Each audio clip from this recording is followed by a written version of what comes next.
first night of rapper Travis Scott's Astroworld Music Festival ended in tragedy. 8 people died and over 300 were injured when the crowd rushed toward the stage. The second night of the festival has been canceled. More than 50,000 people were in attendance at Energy Park in Houston the night of November 5th.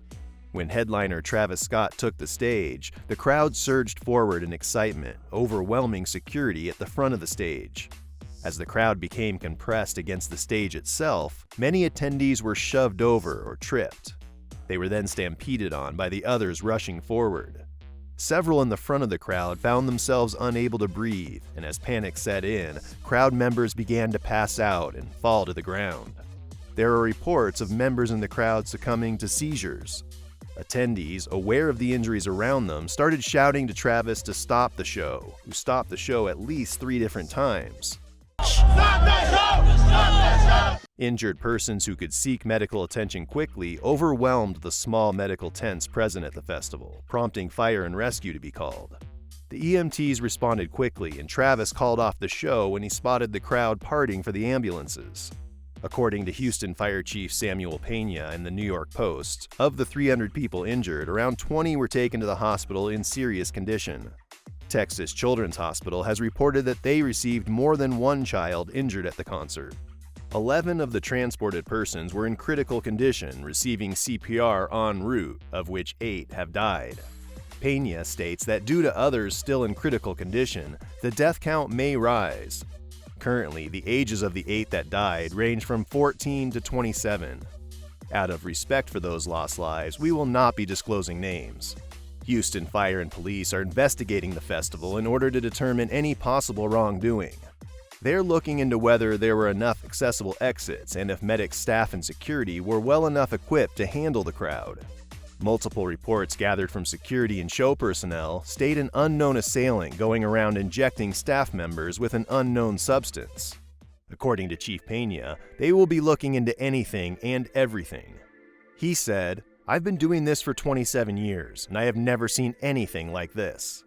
According to one of the city official press conferences, they're looking into the series of cardiac arrests that occurred. The deaths that are the first in the 30-plus years of events held at Houston or Harris County facilities, Houston Mayor Sylvester Turner stated, "I'm not aware of a single person having died from one of the events, and this city is known for putting on big events. But we want to do a thorough debriefing here and look at every single thing." Houston Fire and Police have set up a family reunification center at a hotel near NRG Park for any family members still looking for loved ones. Several concert goers were interviewed following the tragedy. One goer described a countdown clock on the stage's big screen that restarted after hitting 0 a few times. The clock was accompanied by ominous music. The crowd began raging when Scott entered the stage. One attendee said, "I truly thought that if I fell, it would have been the end of me. I spent at least 15 minutes being pushed around. I then saw a girl, probably 17 or 18, getting carried out of the crowd who had passed out already. I saw a kid, probably 14 or 15, who could not breathe. A girl who was probably 16 crying because she too could not breathe. In total, I saw about 20 people who could not breathe getting out of the crowd, and I saw one person in front of me having a seizure. It felt like we were drowning in a pool filled of just people." Another goer recalls their experience.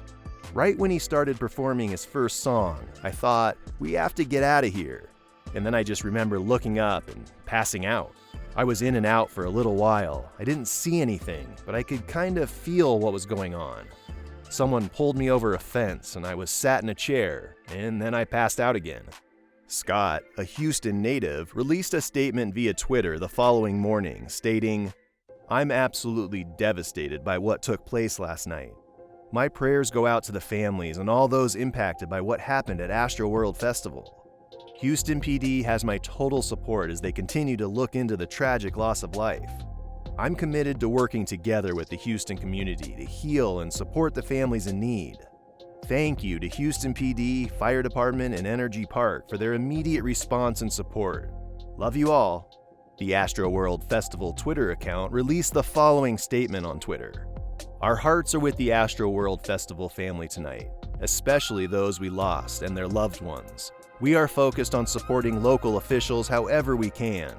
With that in mind, the festival will no longer be held on Saturday. This isn't the first time a festival put on by Travis Scott has resulted in injuries. In the fall of 2019, 3 people were hurt in his Houston festival when the raging crowd trampled on them. According to people who have attended previous events, Travis Scott events are notorious for having a raging and rowdy atmosphere. The crowd's rowdiness was present from the start of the evening. Many posted videos on Twitter of masses of people breaking through fences to get into the NRG complex. According to interviews, the crowd continued to get worse as the night went on. Crowd members near the front of the festival stage noticed constant pressure behind them, pushing them forward. It seems Travis's entrance was the spark that caused the crowd to rage forward, but officials say it's too early to make conclusions as to what caused the tragedy. Regardless of who's at fault, what happened at Astroworld 2021 is a true tragedy, and our deepest condolences go out to all of those who have been affected.